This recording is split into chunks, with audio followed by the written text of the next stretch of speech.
In this episode of GP Racing, Red Bull reveals the RB10. Force India showcases the VJM07. And Sauber's expectations for 2014.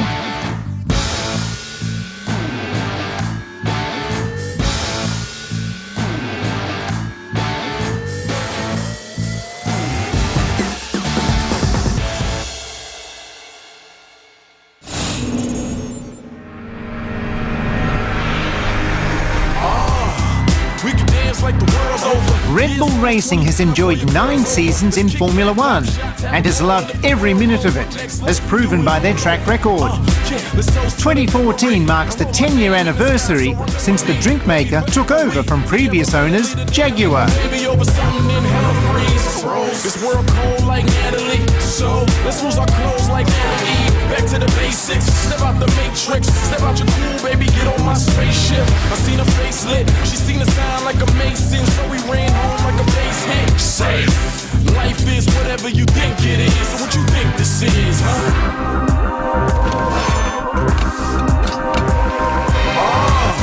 Yeah, it's all in your mind, baby. You gotta do what you feel like a blind lady. You gotta spread your wings and just fly, baby. It feel like you're reborn, that's my baby. Says you feel it in the soul like a vibrator. I got some things for your thoughts we can try later. Let's hit the dance floor right before we out of time and just party like it's 1999. You know what Prince said, girl, you my princess. I got the glass slipper, I hope the thing fed. Your body on fire, let me extinguish. Hop on this white horse, rise to the sunset. 4 times champions Red Bull Racing were one of many teams to unveil their 2014 cars just ahead of the first test session at Jerez. Like several rivals, including sister outfit Toro Rosso, Adrian Newey's design team has gone for a nose with a narrow protruding section. Reigning world champion Sebastian Vettel and new partner Daniel Ricciardo pulled the covers off the RB10 just ahead of the first morning of testing. Vettel and Red Bull have won 4 championships in a row. In 2014, the German will look to emulate the feat of fellow countryman Michael Schumacher in winning 5 straight titles. The RB10 features a slightly neater take on the anteater style noses on most cars this year. Technical director Adrian Newey is not a fan of the regulation, describing the noses as an awful shame. Have I enjoyed designing the RB10? Yes, I have. It's been a lot of pressure, a lot of long hours for everybody in the factory. It was a very compressed design schedule because of the fact that we'd chosen to continue to develop RB9 in our championship battle quite late into the season. That really put the pressure on for all of us to hit the deadlines.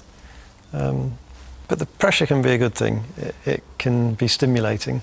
It doesn't always seem so when you're kind of leaving the factory at some antisocial hour in the evening and gulping down a quick supper before going to bed. But sometimes creativity comes out of those high-pressure environments. So we shall see. All these changes have been brought on by the new regulations, which put the drivers and teams on a level playing field. Well, a reset button has essentially been pressed for the 2014 with a big regulation change. So it's a clean sheet of paper, and it's an opportunity for the design teams to get their teeth into a new challenge. But of course, the biggest challenge is in the power unit, and that's where we rely heavily on our engine partner Renault to make sure that we have a power unit that is competitive with our rivals, which we've got every confidence they will have. Well, I think the new regulations are going to have an effect on racing this season. It's going to be a different type of racing because fuel economy is now crucial, as we're limited to 100 kilos of fuel to start a Grand Prix with.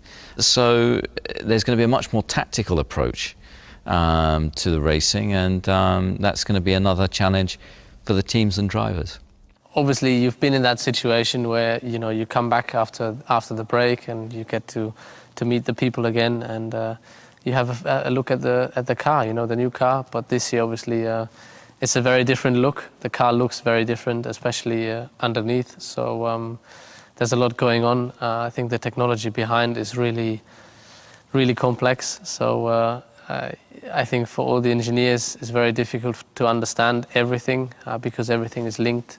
For the drivers, even harder because we haven't been to school so long. So, but it's fascinating to see how everything works and you know, to understand a little bit how things come together. But obviously, it's a lot more work for the mechanics. It's a lot more complex for everyone that works on the car. So, it's a very big challenge. So, yeah, at the moment, I think it's difficult to predict, but we'll see when we get to the first race. I saw the new car today, all the team around it. It was an exciting moment, definitely. You know, it gives me a little bit of goosebumps, you know, knowing that now that ex-world champion, you know, winning car is mine to use to my full potential this year. So that's very exciting and yeah, definitely a proud moment. Sebastian Vettel ended another triumphant season by racking up a record equalling 9 consecutive Grand Prix wins. The German will lead the team's campaign, but he'll have a new partner in the form of 24-year-old Daniel Ricciardo. The Australian, who spent the past 2 seasons with Toro Rosso, won the race to replace the sports car-bound Mark Webber.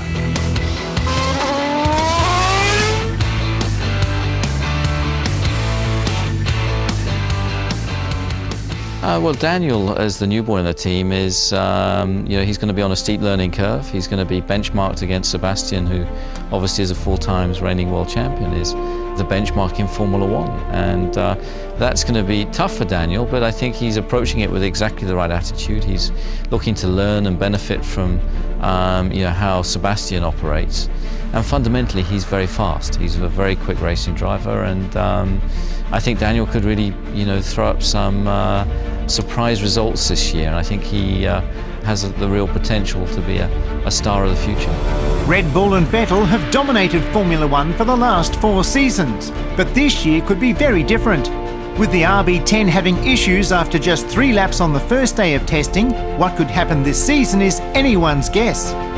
I think it's dangerous sometimes to be overconfident that you have all the elements in place for the start of any season. And you know, we've enjoyed great continuity the last few years, and you know, we've got a strong driver lineup, we've got a strong technical lineup, and we've got great strength and depth within the team. But you can't take anything for granted, and Formula 1, like any sport, can be unpredictable at times. I think the key elements this year will be obviously the engine is going to be a crucial factor, and I think reliability of the power units is going to be critical, and I think that obviously whoever has the most powerful, reliable power unit is probably going to come out on top. So it's a game changer in many respects, the regulations for this year, but we look forward to the challenge.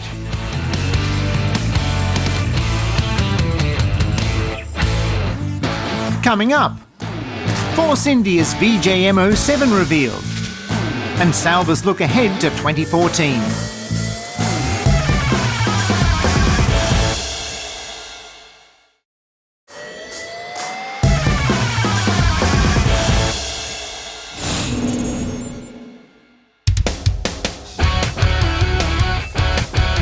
Having released an image of its new car to the public a week before the official launch, Force India was another team to pull the covers off just ahead of the first test at Jerez. The VJM07 has many changes and different features, with their take on the nose design. It's prompted controversy and a fan backlash.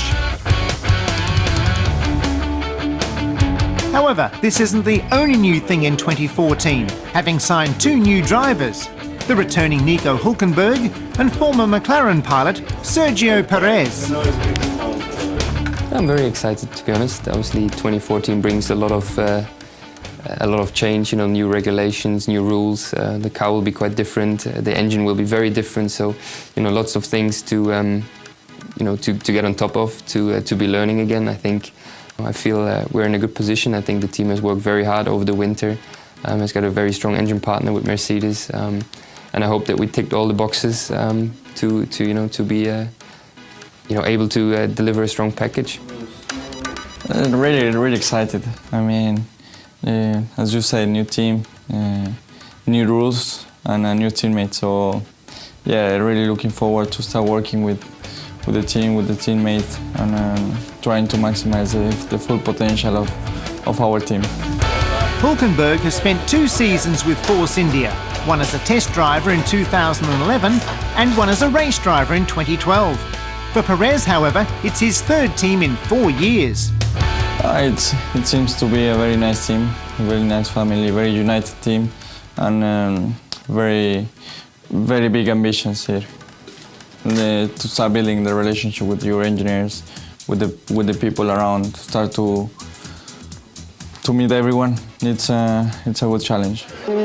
Hulkenberg and Perez haven't worked together in the past. This new partnership could take time to gel. Very important. You need someone who is there and where you know I have to give my very best, everything and more, to push myself even harder, to be working hard. So I think it's quite important, and I feel I have that with Sergio. We're both entering our 4th year in our career, both still fairly young and the beginning of our careers, hopefully, and hungry for success. And I'm looking forward. I think it's going to be a competitive and challenging environment. Well, I think we get on well. I know Nico since a long time ago, and yeah, I think we're gonna get on well. It's very important for the team. It's so crucial to have 2 strong drivers that can push the team forward, and also for a driver point of view, you always want to have the best possible teammate in the grid, and I think Nico is definitely one of the best drivers out there. One of the season's new rules is that drivers can choose a race number. In previous years, numbers were assigned by the FIA, with number 1 awarded to the previous year's champion. The rest were based on the team's finish in the Constructors' Championship. Hulkenberg has picked number 27 and Perez number 11. It's pretty simple, pretty straightforward. I just basically took my birthday dates. My birthday is 19th August, 19 and 8 is 27, and I just thought 27 is also a cool number. I like the sound of it, and therefore I choose that one. Because since I remember, I always wear car 11, and in my karting days I used to have 11, so I went for the 11. The VJM07 was first run in day 1 at Jerez, but before that took place, the drivers had prepared for one of the most intensive pre-season tests in recent times. Yeah, like I said, winter testing, I think we have to get a lot of answers on a lot of stuff. I think, the first test will just be a rollout, getting a lot of information, collecting data, where then the engineers can go back, analyze everything, starting to put the puzzle together, to get the understanding of the car. There's really a lot of, new stuff on the car which we need to get our head around, but that's what winter testing is for. Every team is in the same boat, so yeah, exciting time. Well, physically, it's very important to be at your best, and right now I'm really good, in a good shape, and yes, looking forward to start working with the team. Force India has steadily climbed up the constructors' ladder since entering F1 in 2008. The goal for 2014 is to improve even further. Ambitions are quite high. Obviously we're aiming high, but it's really tough to tell. Without knowing so much, a lot will be changed. It's an opportunity to do something very special and very good, but therefore, we have to also do the right things and do the right developments and decisions everywhere. So I wouldn't want to lean too far out of the window. At this point, we have to wait and see where we stand. After the first couple of tests and races, we get a better idea. But for sure, we go to the races to perform well and to be challenging for many points. To achieve the most that we can in terms of points, in terms of positions, every single race after race, and move the team forward. Hopefully we can have the best finish in the history of the team. There's so many things to look after. We haven't done a test yet, but I think it's going to be very interesting as a driver point of view, how you deal with them, how you cope, and how you adapt to the new rules. It will be a big challenge. Force India ended 2013 in 6th place, just ahead of Sauber. After the break, Sauber's new car and ambitions for 2014.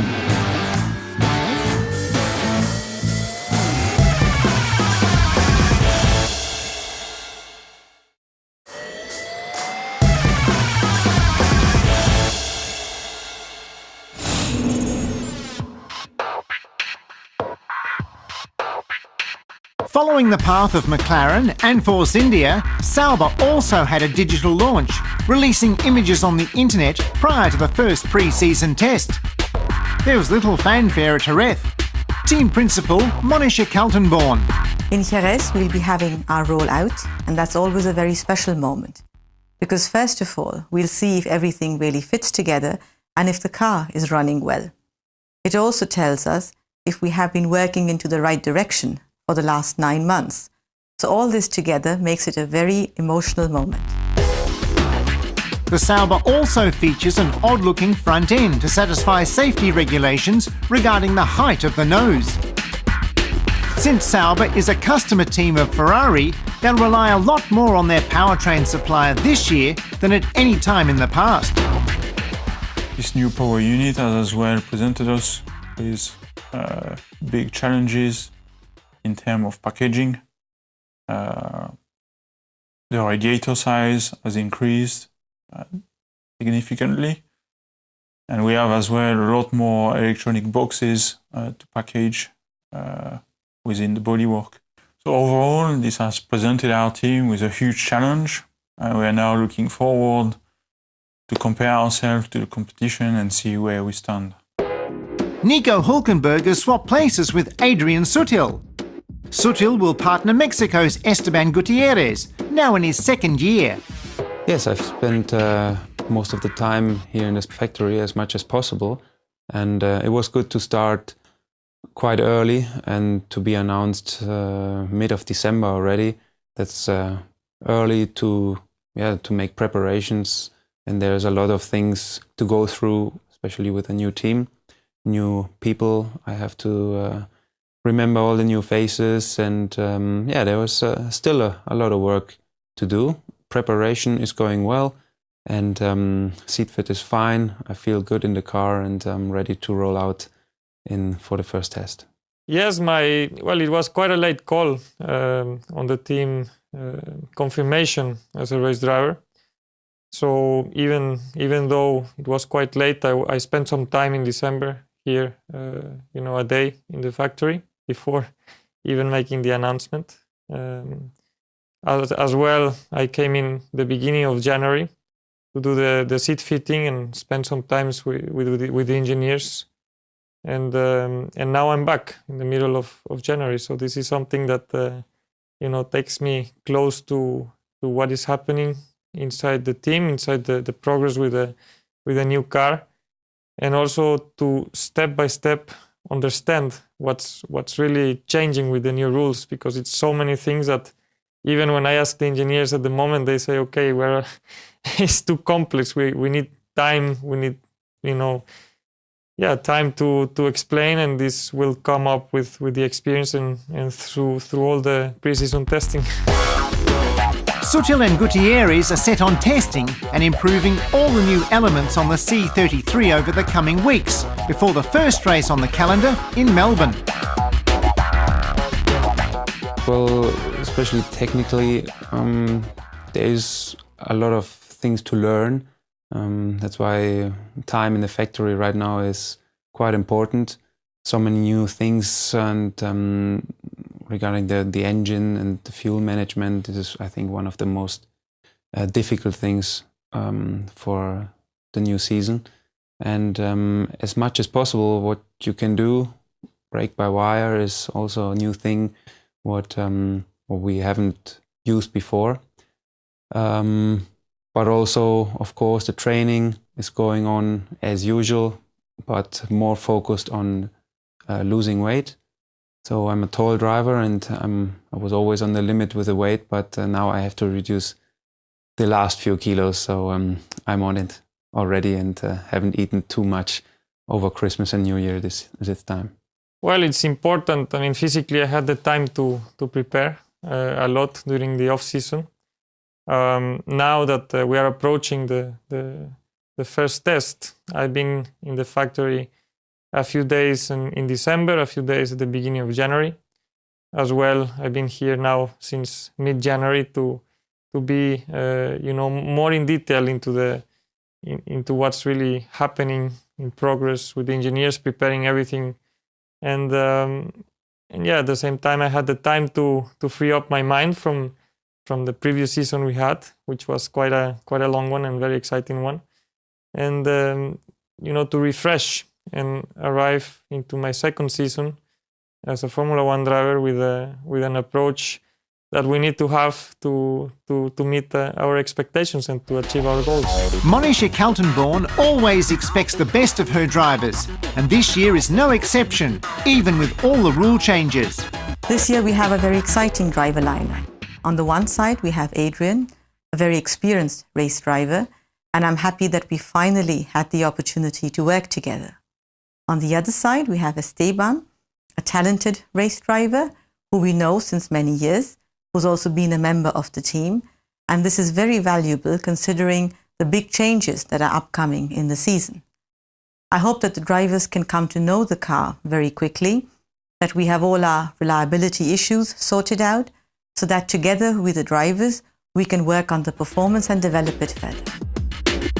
The aims for Sauber are clear: to improve on the results and climb the ladder once again. Due to the big changes on the chassis side, but particularly on the drivetrain side, it's practically impossible to give any indication about our competitiveness. We can do that at the earliest after the winter tests, particularly when we have seen where we stand compared to our competitors. As always, it's going to be our target to improve our position in the championship. Well, I always try to improve, and